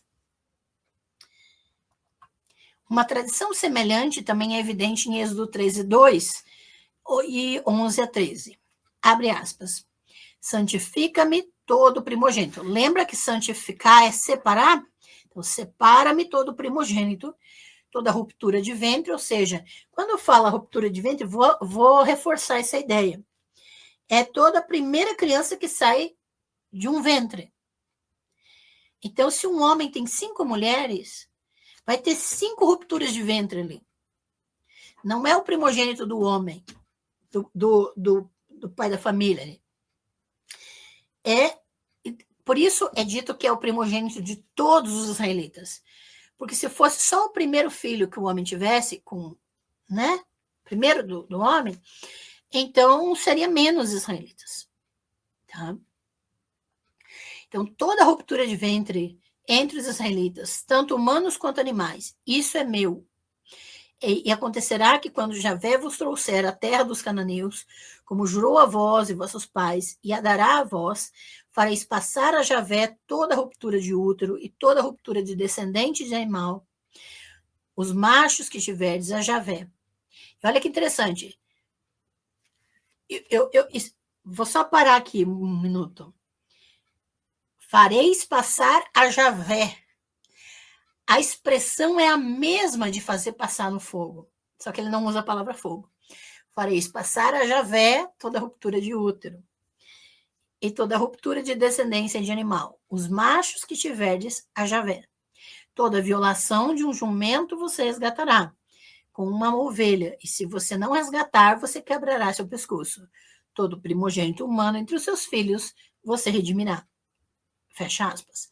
Redimir, gente, o termo redimir significa pagar. Redenção é pagamento, tá? Não é nada espiritual aqui, tá? Redimirá é pagará, ok? Embora tenha havido muito debate sobre a data de Êxodo 3, 1-16, Geertz e Gesundheit demonstraram convincentemente que esse material está entre os mais recentes do Pentateuco, ou seja, bem literatura posterior, e se baseia na linguagem de material anterior para elaborar sua própria versão, tanto do rito da Páscoa quanto da lei do primogênito. Isso é especialmente evidente em sua versão da lei do primogênito, onde os termos são usados em referência a criaturas primogênitas, como no material da santidade, Êxodo 34. A questão da ruptura de útero, né? A questão da semente ali. A menção específica do jumento com a ordem de redimi-lo com o sacrifício de uma ovelha ou de quebrar seu pescoço, e a ordem de redimir todos os primogênitos humanos segue Êxodo 34:20, quase literalmente. Além disso, como no material sobre santidade, Êxodo 34, a lei dos primogênitos é apresentada no contexto da noite original da Páscoa. Ou seja, implicitamente fundamentada na ideia de que Javé matou os primogênitos egípcios. E isso daria para ele o direito sobre os primogênitos israelitas.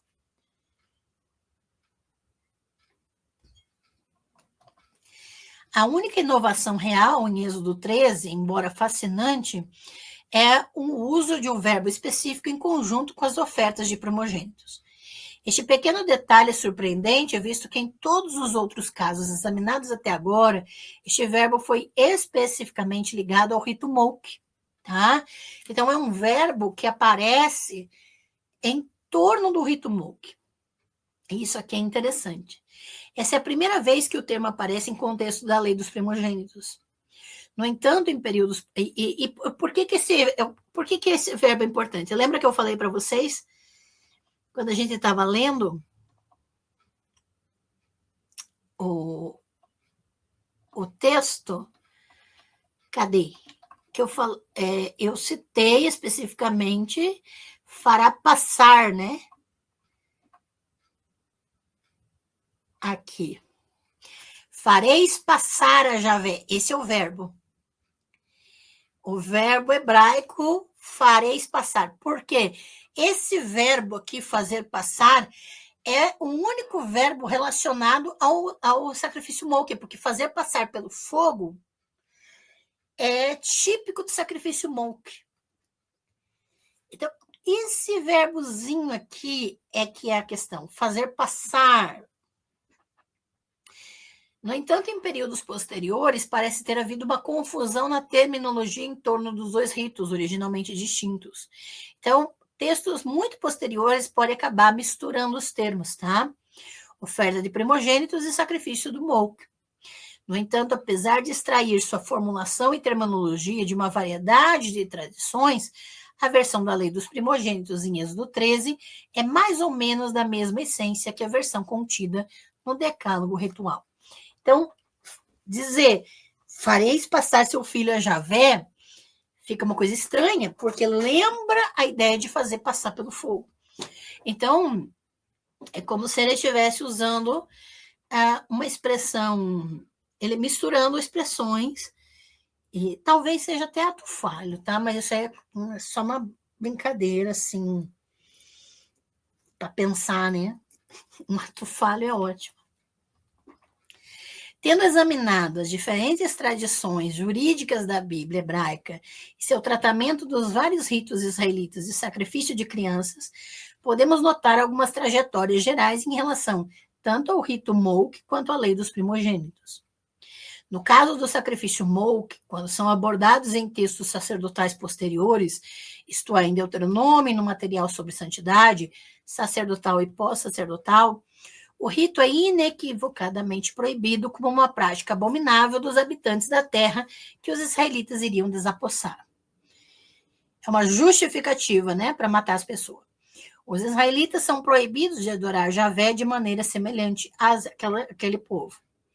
Embora o material sobre a santidade apresente essa retórica em sua própria linguagem, adicionando advertências contra profanar o nome de Javé e declarações de que eu sou Javé, a retórica, tanto em Deuteronômio quanto no material sobre a santidade, é mais ou menos a mesma. As ofertas Molk são ilícitas no contexto de um culto javista porque são estrangeiras. Não porque são erradas, não porque as crianças merecem viver, mas porque são estrangeiras. Tá? Nesse período de redação sacerdotal e pós-sacerdotal, já se tenta negar as evidências de sacrifícios humanos como realidade histórica entre israelitas e judaítas, aquilo que a gente já evidenciou desde o começo da playlist Sacrifícios Humanos. No caso da lei dos primogênitos, vários meios diferentes são empregados para evitar a implicação de que os primogênitos devem ser oferecidos como sacrifícios a Javé. No caso de Deuteronômio 15, 19 e 23, a lei dos primogênitos é reimaginada como uma refeição comunitária no santuário central.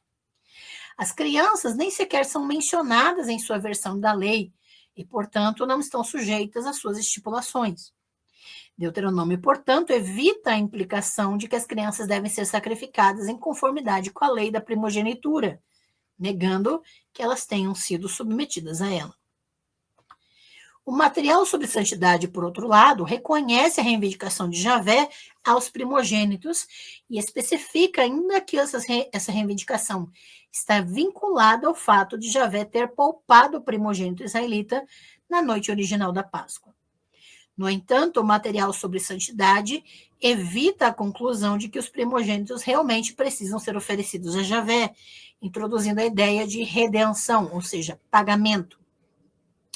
Essa redenção se manifesta de duas maneiras diferentes, mesmo dentro do próprio material sobre santidade. Ou os levitas são aceitos como servos de Javé em vez de oferecer ao primogênito israelita, como números 3, 12 a 13 e 8, 14 a 19, ou, alternativamente, ou talvez adicionalmente, um pagamento monetário por um filho em apoio ao sacerdote serve para redimir os primogênitos israelitas, como em Números 18, 15 e 18. Desculpa, erro de digitação ali.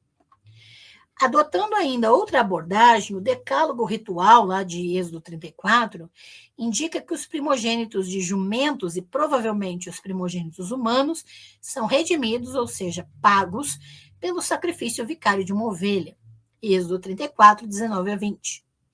Uma tradição também retomada em Êxodo 13, possivelmente refletida em Gênesis 22, na narrativa da Aquedá, ou seja, aquela narrativa de que Javé pede que Abraão sacrifique Isaac. Tá? Além disso, no decálogo ritual, assim como no material sobre a santidade, a reivindicação de Javé aos primogênitos está conectada à noite original da Páscoa.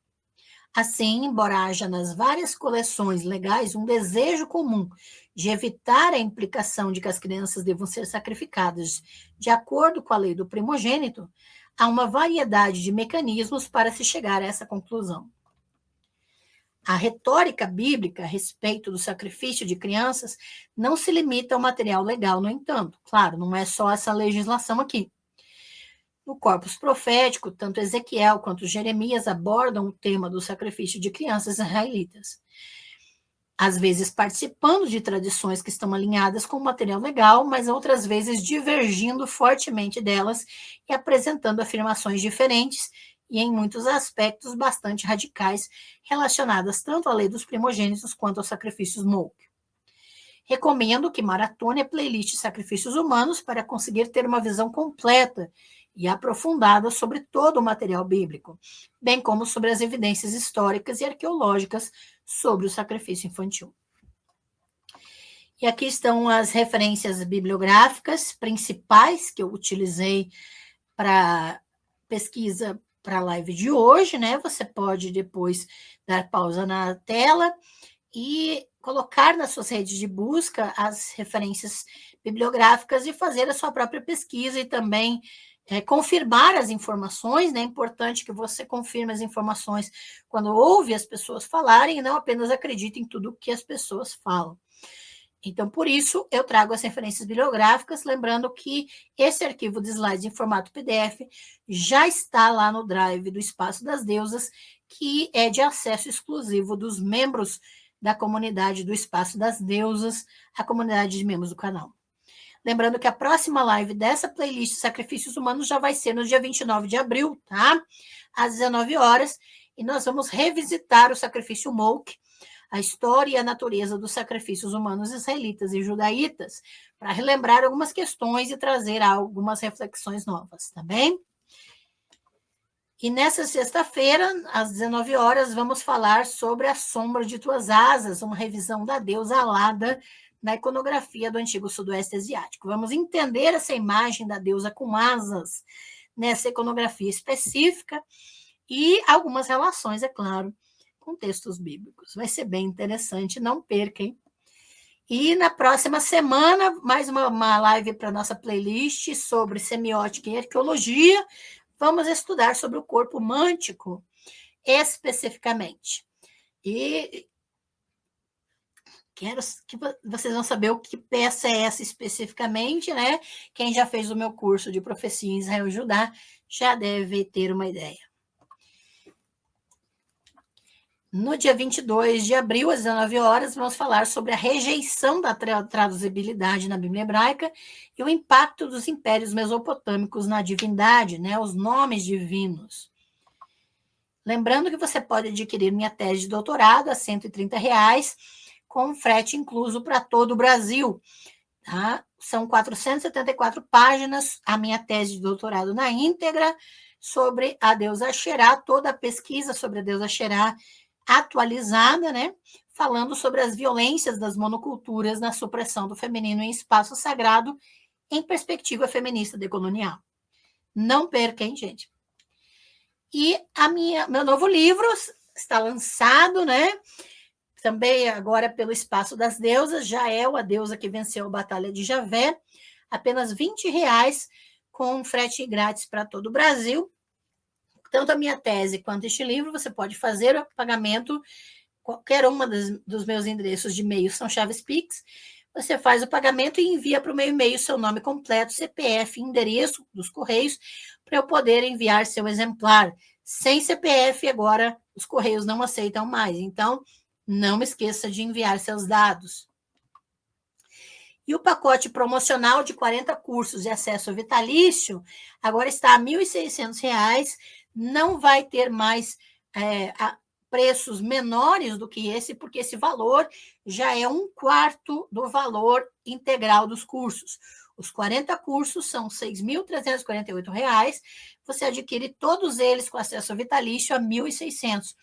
Pode parcelar no cartão, é só mandar um e-mail para mim ou acessar o meu Linktree, que você acessa o link do Mercado Pago para fazer o seu parcelamento ou pagar no boleto, tá bem? E você tem biblioteca digital em cada curso, atendimento personalizado para dúvidas e certificação. Então, não percam, inclui hebraico e grego bíblicos, ciências da religião, toda a Bíblia hebraica, ainda tem os evangelhos e Apocalipse e muito mais, tá? Deixa eu... Comentários, dúvidas relacionadas ao tema da live, né? Vamos lá. Marco Silva, boa noite, Marco. Seja bem-vindo, obrigada pela presença. QTDA oficial, maravilhosa aula, muito obrigada. Obrigada pela presença também. Não esquece de deixar seu like, né? Já compartilha, curte. A live vai ficar gravada na playlist Sacrifícios Humanos. Você pode maratonar e assistir quantas vezes quiser, conferir as referências. Se você tem uma Bíblia, seja digital, também você pode acessar online, né? Bíblia online, para você perceber as traduções, como as traduções elas vão também comer algumas coisas. Naquela ânsia de evitar repetições, como eu mostrei para vocês, os israelitas, os tradutores têm a tendência de ajustar para a linguagem nossa e comem essas repetições. Mas vejam, eu fiz questão de manter as repetições para a gente perceber que existe uma ênfase ali para que eles entendam que os israelitas são os beneficiários, os maiores beneficiários. Então, uma linguagem, uma retórica específica de convencimento, tá? Então, nada ali é solto por acaso, ainda mais em épocas em que a escrita era muito restrita às elites ou a quem podia pagar, né, por escribas. Então, percebam, a escolha das palavras é importante. Essa live aqui, ela complementa tudo aquilo que a gente viu, porque sabendo tudo o que a gente sabe até agora, de que haviam sacrifícios oficiais, tanto o sacrifício Molk, que era na época da monarquia, quanto os sacrifícios de primogênitos, nós temos textos bíblicos que evidenciam que o sacrifício humano era importante para Javé, era realizado para Javé. Agora, com essa legitimação de que isso é estrangeiro, de que você não vai fazer porque é estrangeiro, é uma forma de xenofobia, né? De justificar a xenofobia. Ou a xenofobia é a única justificativa para excluir essa prática agora. Tá? Mas, de alguma maneira, o tom de que o sacrifício humano Javé é desejado por Javé, ele permanece nesses escritos sacerdotais e pós-sacerdotais, nessas implicações de pagamento, de redenção, de necessidade de trazer o dinheiro aos sacerdotes, né? Então, eles acabam mantendo que Javé exige esses sacrifícios. Marcos Silva, uma dúvida. O pagamento do jumento para não sacrificá-lo seria porque o jumento, na época, era um animal muito útil, pois se deslocar, carregar... sim. Ele era como um animal de carga, né? Possivelmente, Marcos. Tá? Possivelmente. Veja que existe essa diferença. Então, você pega uma ovelha, né? Para você pagar pelo jumento e coisa assim. Então, o jumento é um animal útil mesmo, tá? Em relação aos demais animais. As ovelhas são as menos úteis. No emaranhado de animais ali que eles tinham na época. Então, elas vão ser direcionadas para o templo. Tá? Então, obrigada pela dúvida, tá, Marcos? É interessante essa questão, né? Tudo tem uma razão, nada assim é jogado, tá? E esse pagamento, ele era aceito das crianças e desses tipos de animais especificamente. Beleza? Obrigada, Marcos, pela dúvida aí.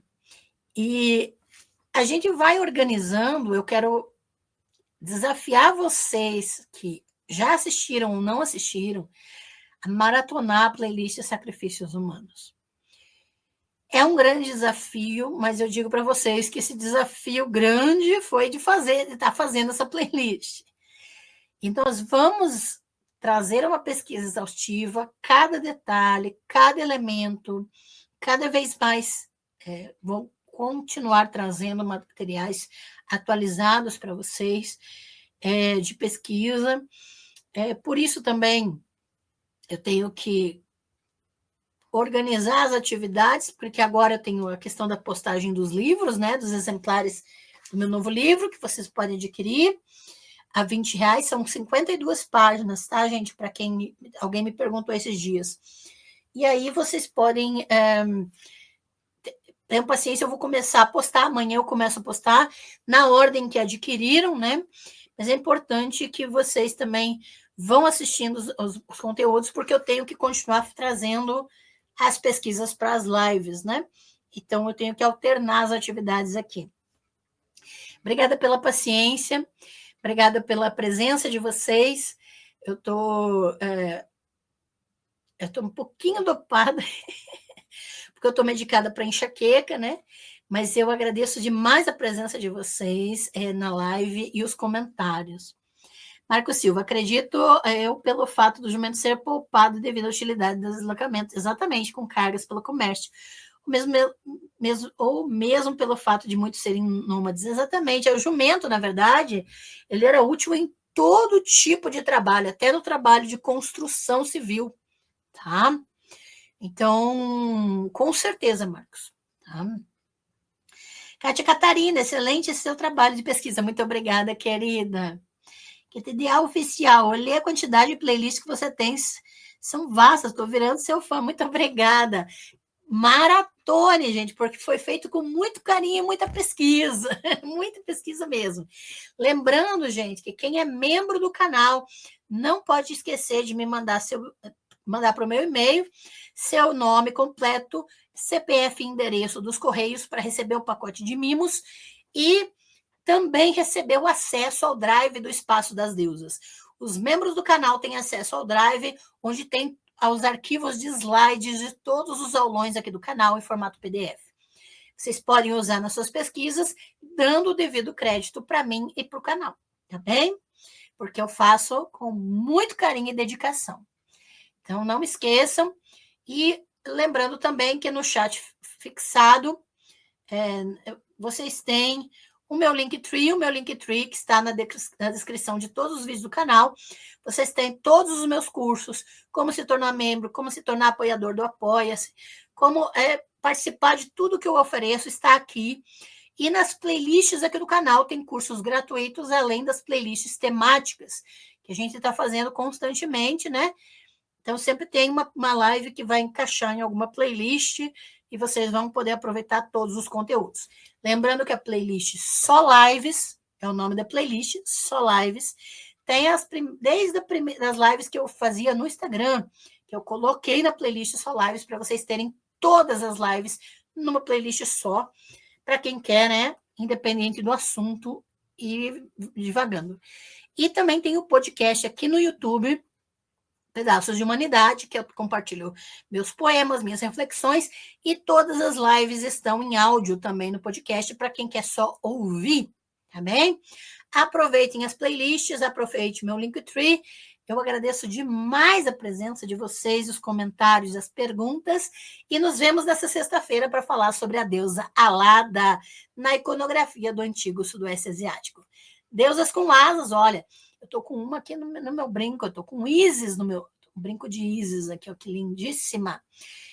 E vamos falar da iconografia delas nessa sexta-feira especificamente, tá bem?